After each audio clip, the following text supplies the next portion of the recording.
Glory to the Father, the Son, and the Holy Spirit. Amen. Today's topic is, do you keep your body as the temple of God? Heavenly Father, I thank you for the past week. Lord, help me, your servant, to deliver the message in a fruitful way. May this message transform those who hear me. I pray in the name of Jesus. Amen. 1 Corinthians chapter 3 verses 16 and 17 says, Paul says, don't you know that you yourselves are God's temple and that God's Spirit dwells in your midst? If anyone destroys God's temple, God will destroy that person, for God's temple is sacred and you together are that temple. Again, in 1 Corinthians chapter 6, verses 19 and 20, Paul says, do you not know that your body is a temple of the Holy Spirit who is in you, whom you have from God, and that you are not on your own? For you have been bought with a price. Therefore, glorify God in your body. According to scriptures, our body is God's temple, and we have the obligation to keep it holy. Our body is not our own, with which we can do anything we want. As our body is God's temple, we are supposed to do with our body only what God allows. We should respect our body in every matter. In the same way, we should respect the body of other people as a temple of God also. The Ten Commandments emphasize this concept. When several people who honor God and their bodies gather together in a church to worship God, God will be present in their midst. A church building itself does not bring the presence of God. In the Acts of the Apostles, chapter 7, verse 48, it says, however, the Most High does not dwell in houses made by human hands.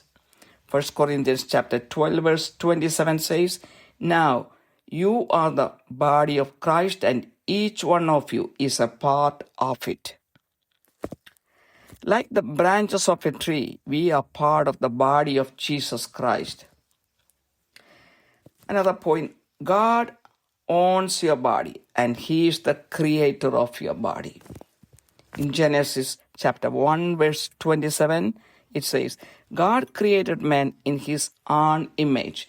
In the image of God, He created him. Male and female, He created them. Genesis chapter 2 verse 7 says, then the Lord God formed a man from the dust of the ground and breathed into his nostrils the breath of life, and the man became a living being. Without God's breath, we will not have life on our body. David emphasizes God's ownership of the body in Psalm 139 verses 13 and 14. He says, for you created my inmost being. You knit me together in my mother's womb. I praise you because I'm fearfully and wonderfully made. Your works are wonderful, and my soul knows it very well. God gave man power over everything in the world and allowed him to rule over it. Another point, we are not allowed to sin against our body. In 1 Corinthians chapter 6 verse 18, it says, the immoral man sins against his own body.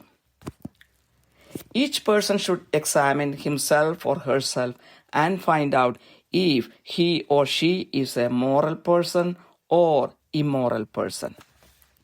Now let's see what are the sins against our body. 1. Fornication. The moral values of people have diminished. Married life has lost its sanctity. People engage in sexual relationship outside marriage and pollute their body and heart. This is made more possible when a man and woman fashionably live together before marriage. They term it as a modern way and give chance to sin against their bodies, which is against the will of God. 2. Murder of the innocent, including the babies in the womb. It's a violation of the 5th commandment, which says, do not kill. 3. Changing the gender is against the law of nature and the will of God. 4. Marriage or physical union between people of the same sex is against God's law and the nature's law. In Genesis chapter 1 verse 28, it says, God blessed Adam and Eve and said, be fruitful and multiply, and fill the earth and subdue it, and rule over the fish of the sea, and over the birds of the sky, and over every living thing that moves on the earth. God created the first human beings as man and woman, and allowed them to multiply and rule over the earth. Same-sex marriage has no possibility to multiply. It is not in the plan of God. 4. Sin using tongue.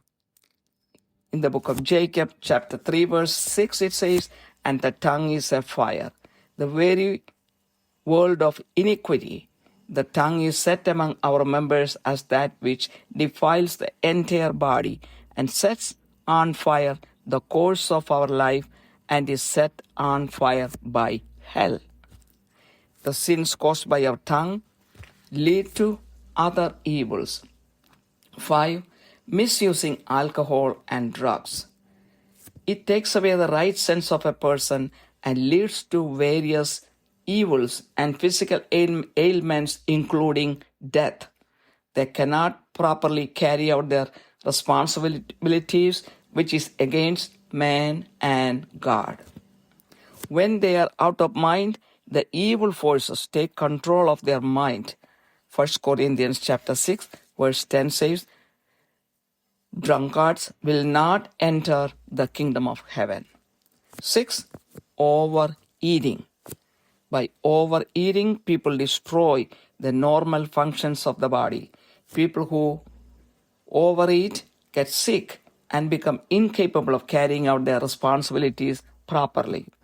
They may not be even able to walk properly. From all this, we learn that we should honor our body. Jesus paid the price of his life for our salvation. Therefore, we should honor God with our bodies. Romans chapter 12 verses 1 and 2 says, therefore, I urge you, brothers and sisters, in view of God's mercy, to offer your bodies as a living sacrifice, holy and pleasing to God. This is your true and proper worship. Do not conform to the pattern of this world, but be transformed by the renewing of your mind. Then you will be able to test and approve what God's will is, his good, pleasing, and perfect will. 1 Corinthians chapter 6 verse 18 says, flee immorality.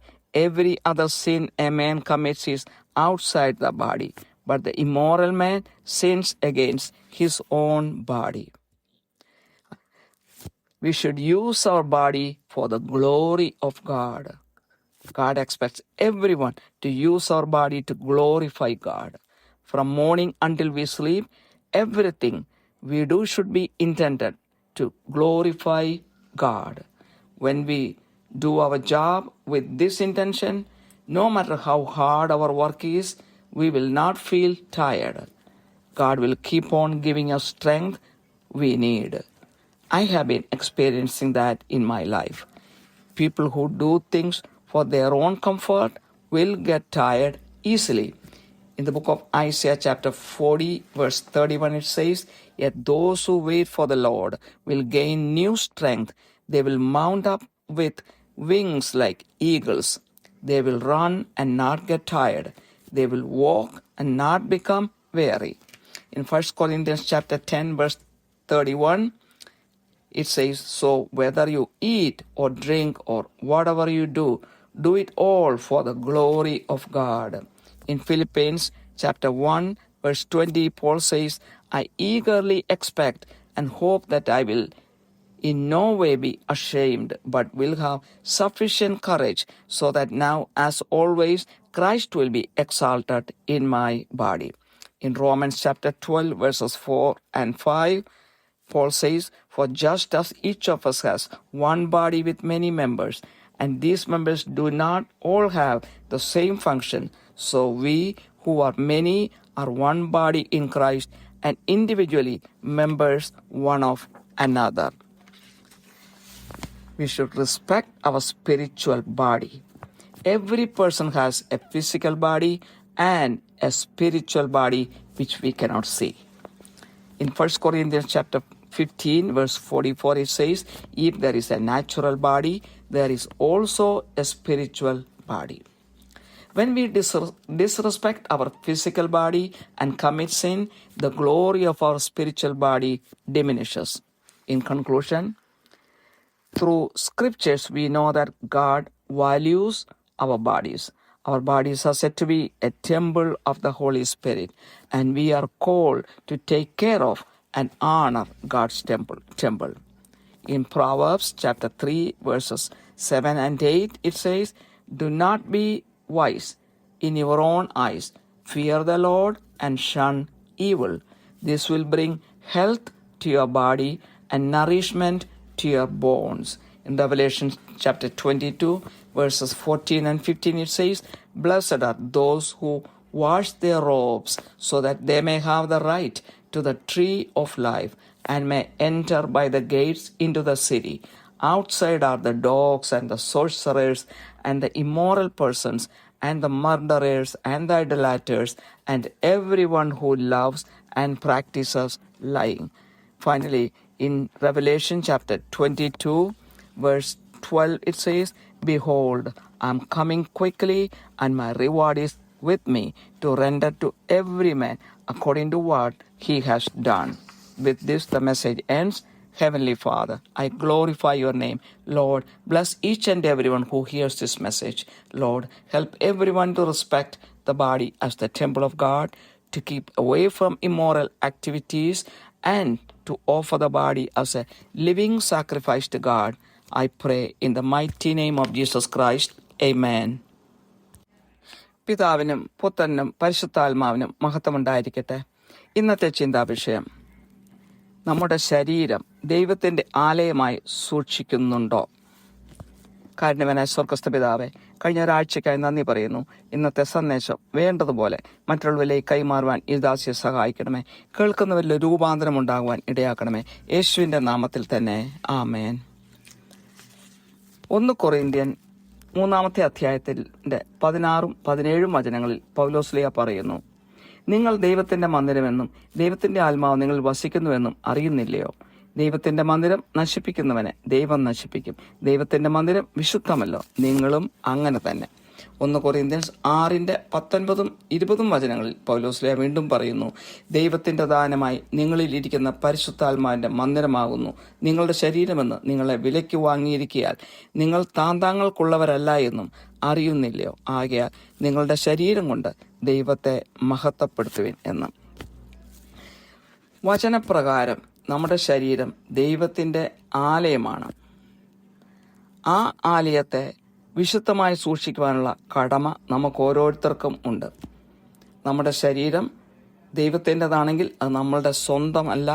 നമുക്ക് തോന്നിയതെല്ലാം നമ്മുടെ ശരീരത്തെ ചെയ്യുവാൻ നമുക്ക് അധികാരം ഇല്ല. അപ്പോൾ ദൈവത്തിൻ്റെ ആലയമാകുന്ന നമ്മുടെ ശരീരം ദൈവം അനുവദിക്കുന്ന രീതിയിൽ മാത്രമേ നമ്മൾ ഉപയോഗിക്കാൻ പാടുള്ളൂ എന്നാണ് നമ്മൾ മനസ്സിലാക്കുന്നത്. എല്ലാ രീതിയിലും നമ്മുടെ ശരീരത്തെ നമ്മൾ ബഹുമാനിക്കണം. അതുപോലെ തന്നെ മറ്റുള്ളവരുടെ ശരീരത്തെയും ദൈവത്തിൻ്റെ ആലയം എന്ന രീതിയിൽ നമ്മൾ ബഹുമാനിക്കേണ്ടതായിട്ടുണ്ട്. ഇതാണ് 10 കൽപ്പനകളിൽ നമ്മെ പഠിപ്പിക്കുന്നത്. അങ്ങനെയുള്ള അനേകം ആൾക്കാർ, ദൈവത്തിൻ്റെ ആലയമായി വിശുദ്ധമായി ശരീരത്തെ സൂക്ഷിക്കുന്ന അനേകം ആൾക്കാർ ഒന്നിച്ച് ഒരു കൂട്ടായ്മയായി എവിടെയെങ്കിലും പള്ളിയിലോ എവിടെയെങ്കിലും പ്രാർത്ഥിക്കാൻ വരുമ്പോൾ അവിടെ ദൈവത്തിൻ്റെ സാന്നിധ്യം ഉണ്ടാകും. അല്ലാതെ കല്ലുകൊണ്ട് പണിത ഒരു വലിയ പള്ളിയാണ് എന്ന് വിചാരിച്ച് ദൈവത്തിൻ്റെ സാന്നിധ്യം അവിടെ വരണമെന്നില്ല. അപ്പോസ്തലപ്രവൃത്തികൾ 7:48 പറയുന്നു, "അത്യുന്നതൻ കൈപ്പണിയായതിൽ വസിക്കുന്നില്ല താനും" എന്ന്. 1 കൊറിന്ത്യൻസ് 12:27 പറയുന്നു, എന്നാൽ നിങ്ങൾ ക്രിസ്തുവിന്റെ ശരീരവും ഓരോരുത്തരും വെവ്വേറെയായി അവയവങ്ങളും ആകുന്നു എന്ന്. ഒരു മരത്തിന്റെ പല ശിഖരങ്ങൾ പോലെ നമ്മൾ ഓരോരുത്തരും ക്രിസ്തുവിന്റെ ഭൗതിക ശരീരത്തിന്റെ അംഗങ്ങളാണ്. നമുക്ക് മനസ്സിലാകുന്നത് ദൈവമാണ് നമ്മുടെ ശരീരം, ദൈവത്തിന്റെ സ്വന്തമാണ്. നമ്മുടെ ശരീരത്തിന്റെ സൃഷ്ടാവ് ദൈവം തന്നെയാണ്. ഉൽപ്പത്തി പുസ്തകം 1:27 പറയുന്നു, ഇങ്ങനെ ദൈവം തന്റെ സ്വരൂപത്തിൽ മനുഷ്യനെ സൃഷ്ടിച്ചു, ദൈവത്തിന്റെ സ്വരൂപത്തിൽ അവനെ സൃഷ്ടിച്ചു, ആണും പെണ്ണുമായി അവരെ സൃഷ്ടിച്ചു എന്ന്. ഉൽപ്പത്തി പുസ്തകം 2:7 പറയുന്നു, യഹോവയായ ദൈവം നിലത്തെ പൊടി കൊണ്ട് മനുഷ്യനെ നിർമ്മിച്ചിട്ട് അവന്റെ മൂക്കിൽ ജീവശ്വാസം ഊതി മനുഷ്യൻ ജീവനുള്ള ദേഹിയായി തീർന്നു എന്ന്. അപ്പോൾ ദൈവത്തിന്റെ ഈ ജീവശ്വാസം മനുഷ്യനിലേക്ക് വന്നില്ലെങ്കിൽ ആ മനുഷ്യ ശരീരത്തിൽ ജീവൻ ഉണ്ടായിരിക്കുകയില്ല. ദാവീദ് രാജാവ് ദൈവത്തിന്റെ ആ ഉടമസ്ഥ അവകാശത്തെക്കുറിച്ച് പറയുന്നു. നമ്മുടെ ശരീരത്തിലുള്ള ദൈവത്തിന്റെ ഉടമസ്ഥ അവകാശത്തെക്കുറിച്ച് സങ്കീർത്തനം 139:13-14 വചനങ്ങളിൽ പറയുന്നു, നീയല്ലോ എൻ്റെ അന്തരംഗങ്ങളെ നിർമ്മിച്ചത്, എൻ്റെ അമ്മയുടെ ഉദരത്തിൽ നീ എന്നെ മെടഞ്ഞു, ഭയങ്കരവും അതിശയമായി എന്നെ സൃഷ്ടിച്ചിരിക്കയാൽ ഞാൻ നിനക്ക് സ്തോത്രം ചെയ്യുന്നു, നിന്റെ പ്രവൃത്തികൾ അത്ഭുതകരമാകുന്നു, അത് എൻ്റെ ഉള്ളം നല്ലവണ്ണം അറിയുന്നു എന്ന്. ദൈവം മനുഷ്യന് ഈ ഭൂമിയിലുള്ള എല്ലാത്തിന്മേൽ അധികാരം കൊടുത്ത് വാഴുവാനാണ് കൽപ്പിച്ചിരിക്കുന്നത്. അടുത്ത്, നമ്മുടെ ശരീരത്തിന് എതിരായി പാപം ചെയ്യുവാൻ ദൈവം നമ്മളെ അനുവദിച്ചിട്ടില്ല. 1 കൊറിന്ത്യൻസ് 6:18 പറയുന്നു, ദുർനടപ്പുകാരന് സ്വന്തം ശരീരത്തിന് വിരോധമായി പാപം ചെയ്യുന്നു എന്ന്. അപ്പോൾ ഓരോ വ്യക്തിയും സ്വയം പരിശോധിക്കേണ്ട കാര്യമാണ്, ഞാൻ ധാർമ്മികതയിൽ ജീവിക്കുന്ന ഒരു വ്യക്തിയാണോ അതോ അധാർമികതയിൽ ജീവിക്കുന്ന ഒരു വ്യക്തിയാണോ എന്ന് നമ്മൾ സ്വയം കണ്ടുപിടിക്കുവാൻ ശ്രമിക്കുക. ഇനി എന്തൊക്കെയാണ് ഈ ശരീരത്തിന് എതിരെ ചെയ്യുന്ന പാപങ്ങൾ? 1, ദുർനടപ്പ്. ധാർമ്മിക മൂല്യങ്ങൾ വളരെയധികം കുറഞ്ഞുകൊണ്ടിരിക്കുന്ന ഒരു കാലഘട്ടത്തിലാണ് നമ്മൾ ജീവിക്കുന്നത്. കുടുംബജീവിതത്തിന്റെ വിശുദ്ധി നഷ്ടപ്പെട്ടുകൊണ്ടിരിക്കുന്ന ഒരു സമയമാണിത്. വിവാഹത്തിന് പുറത്ത് ലൈംഗിക ബന്ധങ്ങളിൽ ഏർപ്പെട്ട് ശരീരവും ഹൃദയവും അശുദ്ധമാക്കുന്ന പ്രവണത അനേകരിലേക്ക് കടന്നു വരുന്നുണ്ട്. അത് കൂടുതലും സാധ്യമാകുന്നത് ഫാഷന്റെ പേര് പറഞ്ഞുകൊണ്ട്, അല്ലെ മോഡേൺ വേ ആണെന്ന് പറഞ്ഞുകൊണ്ട്, ആധുനികമായ ചിന്തയാണെന്ന് പറഞ്ഞുകൊണ്ട് ലിവിങ് ടുഗദർ എന്നുള്ള ആ ഒരു ഇതിലേക്ക് പോകാൻ ആഗ്രഹിക്കുന്ന ചെറുപ്പക്കാരാണ് സ്വന്തം ശരീരത്തെ പണയം വെക്കുന്നത് പോലെ അല്ലെങ്കിൽ നശിപ്പിക്കുന്നതായിട്ട് നമ്മൾ കാണുന്നത്. ദൈവികതമല്ലാത്ത കാര്യങ്ങളിൽ ഏർപ്പെട്ട് ദൈവത്തിന്റെ അനുവാദം കൂടാതെ ശരീരത്തെ അശുദ്ധമാക്കുന്നു. 2, നിഷ്കളങ്കരെ കൊല്ലുന്നത്. അത് സ്വന്തം വയറ്റിൽ കിടക്കുന്ന കുഞ്ഞും നിഷ്കളങ്കമായ ഒരു ജീവിയാണ്. അത് 5-ാം കൽപ്പന, കൊല്ലരുതെന്നുള്ള 5-ാം കൽപ്പനയ്ക്ക് വിരുദ്ധമാണ്. 3-ാമതായിട്ട്, പ്രകൃതിക്കും ദൈവത്തിനും വിരുദ്ധമാണ് ജെൻഡർ അല്ലെങ്കിൽ ലിംഗം ചേഞ്ച് ചെയ്യുന്നത്. ഇന്ന് അനേകല്ല പ്രവണത കാണുന്നുണ്ട്. 4, സ്വവർഗ വിവാഹം അല്ലെങ്കിൽ സ്വവർഗ യൂണിയന്. അത് ദൈവത്തിന്റെ നിയമത്തിനും പ്രകൃതിയുടെ നിയമത്തിനും വിരുദ്ധമാണ്.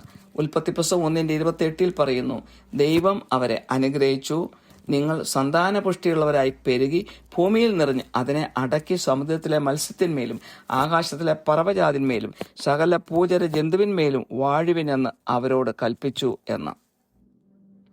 അപ്പോൾ ആദിമാതാപിതാക്കളായ ആദത്തെയും ഹവ്വായെയും സൃഷ്ടിച്ചിട്ട് അവരോട് പെരുകുവിനെന്ന് പറഞ്ഞ് ഭൂമിയെ അടക്കി ഭരിക്കാനും പറഞ്ഞ് ദൈവം വിട്ടപ്പോൾ സ്വവർഗ വിവാഹം കൊണ്ട് എന്താണ് പെരുകുന്നത്? ഒന്നും പെരുകുന്നില്ല. അപ്പോൾ തന്നെ അത് പ്രകൃതിക്കും ദൈവത്തിനും വിരുദ്ധമാണ്. 4, നമ്മുടെ നാവുകൾ ചെയ്യുന്ന പാപങ്ങൾ. യാക്കോബിന്റെ ലേഖനം 3:6 പറയുന്നു, നാവും ഒരു തീ തന്നെ, അത് നമ്മുടെ അംഗങ്ങളുടെ കൂട്ടത്തിൽ അനീതി ലോകമായി ദേഹത്തെ മുഴുവൻ മലിനമാക്കി ജീവചക്രത്തിന് തീ കൊളുത്തുകയും നരകത്താൽ അതിന് തീ പിടിക്കുകയും ചെയ്യുന്നു എന്ന്. ഈ നാവ് കൊണ്ട് ചെയ്യുന്ന പാപങ്ങൾ മറ്റനേകം തിന്മകളിലേക്ക് മനുഷ്യനെ വഴിതെളിക്കുന്നു. 5, മദ്യത്തിന്റെയും മയക്കുമരുന്നിന്റെയും ദുരുപയോഗം. ഇത് ഉപയോഗിക്കുന്നവരുടെ മാനസികാവസ്ഥയ്ക്ക് വളരെ ചേഞ്ചസ് ഉണ്ടാകുന്നു. നോർമലായിട്ട് അവർക്ക് ചിന്തിക്കുവാനോ പ്രവർത്തിക്കുവാനോ സാധിക്കുന്നില്ല. അത് മറ്റ് തിന്മകളിലേക്ക് അവരെ കൊണ്ടുപോകുന്നു. അത് ശരീരത്തിന് രോഗം വരുത്തുന്നു, മരണം വരെ വരുത്തുന്നു. അവരുടെ ഉത്തരവാദിത്തങ്ങൾ വേണ്ട രീതിയിൽ നിർവഹിക്കാൻ അവർക്ക് സാധിക്കാതെ വരുന്നു. അത് മനുഷ്യനും ദൈവത്തിനും പ്രിയങ്കരമായിട്ടുള്ള കാര്യമല്ല, വിരുദ്ധമാണ്. അവർ സുബോധം നഷ്ടപ്പെട്ട അവസ്ഥയിൽ ആയിരിക്കുന്നു. അപ്പോൾ അന്ധകാര ശക്തികളായിരിക്കും അവരുടെ മനസ്സിനെ കൺട്രോൾ ചെയ്യുന്നത്. 1 കൊറിന്ത്യൻസ് 6:10 പറയുന്നു, മദ്യപാനി സ്വർഗരാജ്യത്തിൽ പ്രവേശിക്കുകയില്ല എന്ന്. 6, അമിതമായി ഭക്ഷണം കഴിക്കുന്നത്. അമിതമായി ഭക്ഷണം കഴിച്ചാൽ മനുഷ്യൻ്റെ ശരീരത്തിൻ്റെ നോർമൽ പ്രവർത്തനം തകിടം മറിയും. അവർ രോഗികളായി മാറും. അവരുടെ ഉത്തരവാദിത്തങ്ങൾ വഹിക്കാൻ സാധിക്കാതെ വരും. അവർക്ക് നേരെ ചൊവ്വേ നടക്കാൻ പോലും പറ്റാത്ത സാഹചര്യം വരും. ഇനി ഇതുകൊണ്ടൊക്കെ നമ്മൾ മനസ്സിലാക്കുന്ന നമ്മുടെ ശരീരത്തെ നമ്മൾ ബഹുമാനിക്കണം. യേശു ക്രിസ്തു നമ്മുടെ ജീവന് വേണ്ടി വലിയ ഒരു വില, നമ്മുടെ രക്ഷയ്ക്ക് വേണ്ടി സ്വന്തം ജീവന്റെ വില തന്നെയാണ് കൊടുത്തത്. അതുകൊണ്ട് നമ്മുടെ ശരീരത്തിൽ നമ്മൾ ദൈവത്തെ മഹത്വപ്പെടുത്തണം. അത് നമ്മുടെ കടമയായിട്ട് നമ്മൾ ഓരോരുത്തരും എടുക്കണം. റോമാക്കാർക്ക് എഴുതിയ ലേഖനത്തിന്റെ 12-ാം അധ്യായത്തിന്റെ 1-2 വചനങ്ങളിൽ പറയുന്നു, ഞാൻ ദൈവത്തിന്റെ മനസ്സലിവ് ഓർപ്പിച്ച് നിങ്ങളെ പ്രബോധിപ്പിക്കുന്നു, നിങ്ങൾ ബുദ്ധിയുള്ള ആരാധനയായി നിങ്ങളുടെ ശരീരങ്ങളെ ജീവനും വിശുദ്ധിയും ദൈവത്തിന് പ്രസാദവുമുള്ള യാഗമായി സമർപ്പിപ്പിൻ. ഈ ലോകത്തിന് അനുരൂപമാകാതെ നന്മയും പ്രസാദവും പൂർണ്ണതയുമുള്ള ദൈവികതം ഇന്നതെന്ന് തിരിച്ചറിയേണ്ടതിന് മനസ്സ് പുതുക്കി രൂപാന്തരപ്പെടുവിൻ എന്ന് 1 കൊറിന്ത്യൻസ് 6:18 പറയുന്നു. ദുർനടപ്പ് വിട്ട് ഓടുവിൻ. മനുഷ്യൻ ചെയ്യുന്ന ഏതു പാപവും ശരീരത്തിന് പുറത്താകുന്നു. ദുർനടപ്പുകാരനോ സ്വന്തം ശരീരത്തിന് വിരോധമായി പാപം ചെയ്യുന്നു എന്ന്. ഇനി നമുക്ക് ചെയ്യാൻ പറ്റുന്നത് നമ്മുടെ ശരീരത്തെ ദൈവ മഹത്വത്തിന് വേണ്ടി ഉപയോഗിക്കുക. ദൈവം പ്രതീക്ഷിക്കുന്നത് നമ്മുടെ ശരീരം കൊണ്ട് ദൈവത്തെ മഹത്വപ്പെടുത്തണമെന്നാണ്, മറ്റൊന്നുമല്ല. നമ്മൾ രാവിലെ മുതൽ ഉറങ്ങാൻ പോകുന്നിടം വരെ ചെയ്യുന്ന എല്ലാ കാര്യങ്ങളും ദൈവ മഹത്വത്തിന് വേണ്ടി ചെയ്യുക. അതായിരിക്കണം നമ്മുടെ ഉള്ളിലെ ലക്ഷ്യം. നമ്മുടെ ജോലി എത്ര പാടുപെട്ടതാണെങ്കിൽ ദൈവ മഹത്വത്തിന് വേണ്ടി നമ്മൾ ചെയ്യുമ്പോൾ നമുക്കൊരു ക്ഷീണം തോന്നത്തില്ല. നമുക്ക് പുതിയ ശക്തി തന്നുകൊണ്ട് ദൈവം നമ്മളെ നടത്തും. എൻ്റെ ജീവിതത്തിൽ ഞാൻ അത് അനുഭവിച്ചുകൊണ്ടിരിക്കുന്നതും അതാണ്. ദൈവത്തിന് വേണ്ടി ജോലി ചെയ്യുമ്പോൾ, ഏത് ജോലി ചെയ്താലും ദൈവത്തിന് വേണ്ടി ചെയ്യും എന്ന് വിചാരിച്ച് ചെയ്യുമ്പോൾ എനിക്ക് ഒരു മടുപ്പും ക്ഷീണവും ഇല്ല. എന്നാൽ സ്വന്തം സുഖത്തിന് വേണ്ടി ജീവിക്കുകയും പ്രവർത്തിക്കുകയും ചെയ്യുമ്പോൾ നമുക്ക് പലപ്പോഴും ക്ഷീണം തോന്നും, മടുപ്പ് തോന്നും. ഐശയ്യാ പ്രവാചകന്റെ പുസ്തകം 40:31 പറയുന്നു, എങ്കിലും യഹോവയെ കാത്തിരിക്കുന്നവർ ശക്തിയെ പുതുക്കും. അവർ കഴുകന്മാരെ പോലെ ചിറകടിച്ചു കയറും. അവർ തളർന്നു പോകാതെ ഓടുകയും ക്ഷീണിച്ചു പോകാതെ നടക്കുകയും ചെയ്യും. 1 കൊറിന്ത്യൻസ് 10:31 പറയുന്നു, ആകയാൽ നിങ്ങൾ തിന്നാലും കുടിച്ചാലും എന്തു ചെയ്താലും എല്ലാം ദൈവത്തിന്റെ മഹത്വത്തിനായി ചെയ്യുവിൻ എന്ന്. ഫിലിപ്പിയർക്ക് എഴുതിയ ലേഖനം 1:20 പൗലോസ് പറയുന്നു, അങ്ങനെ ഞാൻ ഒന്നിലും ലജ്ജിച്ചു പോകാതെ പൂർണ്ണ ധൈര്യം പൂണ്ട് ക്രിസ്തു എൻ്റെ ശരീരത്തിങ്കൽ ജീവനാലാകട്ടെ മരണത്താലാകട്ടെ എപ്പോഴും എന്ന പോലെ ഇപ്പോഴും മഹിമപ്പെടുകയുള്ളൂ എന്ന് പ്രതീക്ഷിക്കുകയും പ്രത്യാശിക്കുകയും ചെയ്യുന്നുവെന്ന്.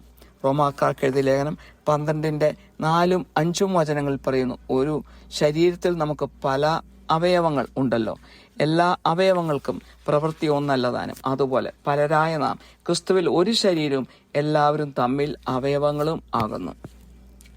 ഇനി നമുക്കൊരു ആത്മീയ ശരീരമുണ്ട്. ആ ആത്മീയ ശരീരത്തെ നമ്മൾ ബഹുമാനിക്കണം. ആത്മീയ ശരീരത്തെ നമുക്ക് ഒക്കത്തില്ല. ശാരീരികമായ ഇവിടുത്തെ ലോകത്തിൻ്റെതായ ഒരു ശരീരം നമുക്കുണ്ടെങ്കിൽ ഒരു ആത്മീയ ശരീരവും നമുക്ക് സ്വർഗത്തിലുണ്ട്. ആത്മീയ ശരീരത്തോടു കൂടിയാണ് നമ്മൾ ഉയർത്തെഴുന്നേക്കുന്നത്. 1 കൊറിന്ത്യൻസ് 15:44 പറയുന്നു, പ്രാകൃത ശരീരം വിതയ്ക്കപ്പെടുന്നു. അതായത് നമ്മുടെ ഇപ്പോഴത്തെ ഈ ശരീരം. ആത്മീയ ശരീരം ഉയർക്കുന്നു.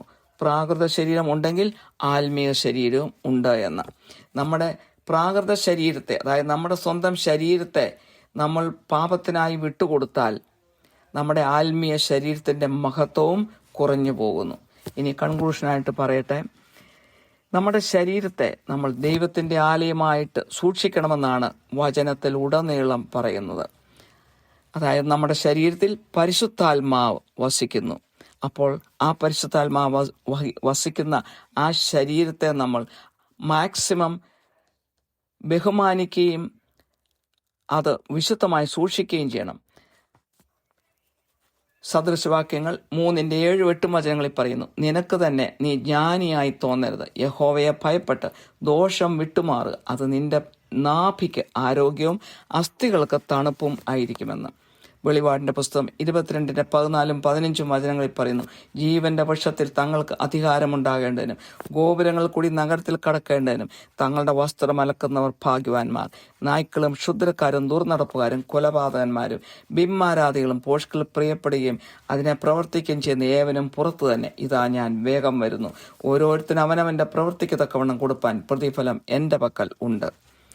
വെളിപാടും 22:12 പറയുന്നു, ഇതാ ഞാൻ വേഗം വരുന്നു, ഓരോരുത്തരും അവനവന്റെ പ്രവൃത്തിക്ക് തക്കവണ്ണം കൊടുപ്പാൻ പ്രതിഫലം എൻ്റെ പക്കൽ ഉണ്ട് എന്ന്. ഇതോടെ ഈ വചന ശുശ്രൂഷ അവസാനിക്കുന്നു. കാരുണ്യവാനായ സ്വർഗ്ഗസ്ഥ പിതാവേ, ഈ സന്ദേശം കേൾക്കുന്ന എല്ലാവരെയും അനുഗ്രഹിക്കണമേ. സ്വന്തം ശരീരത്തെ ദൈവത്തിന്റെ ആലയമായി ബഹുമാനിക്കുവാനും അധാർമികമായ പ്രവർത്തികളിൽ നിന്നും ഒഴിഞ്ഞു നിൽക്കുവാനും ശരീരത്തെ ദൈവത്തിന് യാഗമായി അർപ്പിക്കുവാനും എല്ലാവരെയും സഹായിക്കണമേ. മാനവും മഹത്വം അവിടത്തേക്ക് തരുന്നു, യേശുക്രിസ്തുവിന്റെ തന്നെ നാമത്തിൽ തന്നെ. ആമേൻ.